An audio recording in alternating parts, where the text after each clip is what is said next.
안녕하십니까, 정인태입니다. 베트남 고등학생을 유치해서 인구 늘린다. 네, 경북의 직업계 고등학교에 베트남 현지 관계자들이 방문을 했고, 이 고등학교에 이제 베트남 중학생들이요, 중학 졸업한 다음에 이제 고등학교에 입학하게 하는 이러한 정책을 시행한다라는 것입니다. 네, 그래서 내년부터 경북 직업계 고등학교에 베트남 유학생 입학 40명, 50명이 입학을 한다라는 것입니다. 그래서 이 인구를 늘리는데 큰 도움이 될 것으로 기대한다. 네, 이렇게 경북은 밝히고 있는 그러한 상황입니다. 네, 이 정도로 이제 한국의 인구 문제가 지방은 심각한 문제다. 이렇게 지금 상황이 나오고 있고요. 근데 이 지금 베트남이 물론 이제 다 그런 건 아니지만 잘하는 분들도 있고 못하는 분들도 있는데 국제결혼 한국 여성 상대 1위가 베트남 남성이 됐어요. 그 왜 한국 여성이 베트남 남성과 결혼할까? 알고 보니까 베트남 이주 여성이 결국에는 한국 남편하고 이혼하고 다시 베트남 남편하고 결혼하는 그러한 사례가 의심이 된다라는 것입니다. 그래서 이러한 부분들이 왜 한국 여성 상대 1위가 베트남 남성인가, 이거 의문을 가질 수밖에 없는 거고요. 돈벌이 수단된 유학생 비자 불법 체류 전환 비율 5배 늘었다, 이런 얘기를 하고 있죠. 네, 그래서 지방대 재원위에서 가짜 학생을 눈 감고 있다. 네, 어학당의 수강생들이 인천공항에서 도망가고 있다라는 것입니다. 네, 그래서 이 외국인 유학생 불법 체류가 계속 급증하고 있다라는 거죠. 이게 이제 위장 유학이죠. 위장 결혼, 위장 유학, 위장 여행, 위장 취업이 나타나고 있는 거고, 지금 서울경제에서 보면은 베트남 유학생 80%가 브로커를 거쳐서 입국하고 있다. 빚조 들려서 학업 대신 불법 취업을 한다라는 거예요.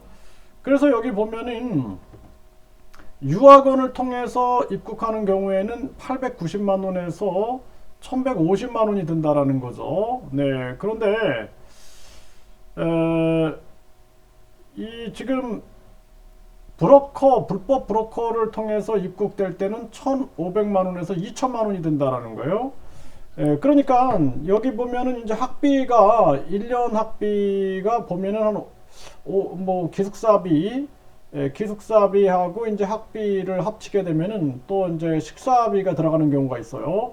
그러면은 대학들이 한 500만 원, 이제 많게는 뭐 700만 원, 800만 원, 서울에 있는 대학들은 한 1000만 원까지도 받습니다. 1년에. 그러니까 1년을 이제 어학연수를 받고 기숙사비가 있어야 되니까 기숙사비 포함해서, 그러니까 여기서 이제 890에서 1150만 원이면은 예를 들어서 한 700만 원 정도가 들어간다 그러면은 190만 원에서 한 200만 원 정도, 요 정도가 뭐 번역 비용, 또 뭐 한국어 교육 비용, 또 뭐 상담 비용이라든지 또는 시험, 네, 뭐 한국어 시험 비용이라든지 또는 그 베트남 내에서 한국어 공부하면서 기숙사 비용 뭐 이런 게 들어가겠죠.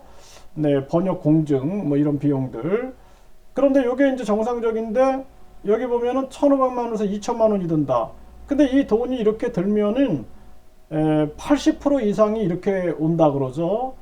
그러면 이게 참 이상한 거예요, 지금. 네, 그래서 고등학교 성적 10점 중에 7점 이상 이렇게 나오는데 여기는 선발 기준이 없다라는 거죠. 이게 뭐냐면은 위조한다라는 거예요. 이게 위조. 이게 위조입니다. 이게 제가 SBS에서 이거 다 얘기했는데, 이게 성적 7점 이상, 뭐 6점 이상 이렇게 이제 학생들을 선발을 하는데 여기는 없다라는 거예요. 다 위조해 준다라는 얘기입니다.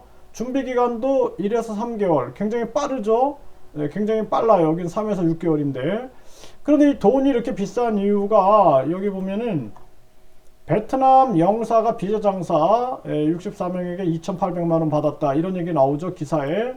네, 여기도 보면은 주 베트남 영사 뒷돈 잡고 비자 장사하다가 덜미를 잡혔다. 네, 그래서 비자 장사 뒷돈 챙긴 베트남 주재 영사 징역 1년 6개월 실형을 받았다 이렇게 나오는데 그러면은 이 돈이 왜 비싸냐? 이 비싼 이유 그리고 기간이 짧은 이유 또 여기 뭐 조건이 알 필요 없어요. 성적 증명서 필요 없어.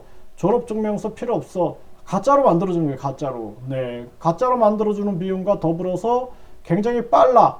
그러면은 이게 영사한테 돈이 들어갈 수 있다라는 거예요. 영사한테. 그래서 예전에 제가 가르친 학생이 이런 걸 저한테 제보를 했다니까요. 예, 그래서 영상을 몰래카메라로 찍어놨다. 돈 받는 걸 영사가. 그래서 저는 그걸 거짓말이라고 생각을 했는데 나중에 보니까 영사들이 막 줄줄이 막 구속되고 막 감옥 가는 거예요. 그래가지고 내가 이거를 대사관에다가 얘기를 했는데 이 대사관에서는 저를 그냥 막 이상한 사람 취급하고 뭐 법적으로 뭐 처벌받을 수 있다고 협박을 하더라고요. 그래서 내가 강력하게 아주 대응했던 적이 있는데 이런 일이 터지는 거예요. 그래서 결국에는 이게 왜 선발 기준도 없고 80% 이상이 이렇게 들어오느냐, 준비 기간도 짧고 유학 비용은 왜 이렇게 비싼가? 그러니까 이런 돈들이 들어가는 거예요. 그리고 심지어는 대학교에서 가짜 재학 증명서를 발행해 주는 거예요. 그래서 이 학생이 가짜 재학 증명서를 가지고 이 조건이 없잖아요. 졸업 조건도 없어요. 고등학교 졸업 조건도 없죠. 네, 그래서 결국에는 가짜 재학 증명서를 가지고 이렇게 만들어주는 비용들이 많이 들어가는 거예요. 그 80% 이상이 또 비자를 받는 거죠. 그러니까 이런 부분들이 존재하고 있는 거예요. 그래서 여기서도 이제 위장 결혼의 문제가 나온 것처럼 위장 취업, 위장 여행, 위장 방문, 그리고 위장 유학 이런 문제가 터지고 있다는 것입니다. 이러한 부분들을 한국의 이민청을 추진한다 그러는데 이런 걸 잘 모르고 얘기를 듣지 않는 거예요. 얘기를. 그래서 제가 이런 문제를 자꾸 제기하니까 한 번은 어떤 사람이 찾아왔는데 이 사람이 저한테 그런 얘기를 하더라고요. 뭐 이게 사실인지 모르겠습니다. 저는 법무부에서 저를 한번 조사해보라 그랬다 그러더라고요. 이게 사실인지 모르겠어요. 그 말이. 그런데 저랑 이제 한참 얘기를 하고 나더니 되게 바르신 분이네요. 이런 얘기를 하더라고요. 그래서 제가 이제 하는 얘기가 헛소리가 아니라 바른 얘기를 하고 있는 거잖아요. 바른 얘기. 이런 얘기가 실제다라는 게 실제. 그렇기 때문에 지금 이런 지금 뭐 그냥 환상에 빠져가지고 이렇게 정책을 쓰면 안 된다라는 거예요. 환상에 빠지면 안 되고 냉철하게 그 현장 전문가들의 얘기를 듣고 책상에 앉아가지고는 정책이 나오는 게 아니에요. 현장에 가야지 그 현장의 실제를 알 수가 있는 거죠. 그래서 아주 철저하게 이 이민 정책들을 써야 된다. 그렇지 않으면 나중에 소 잃고 외양간도 못 고친다. 이렇게 말씀을 드립니다.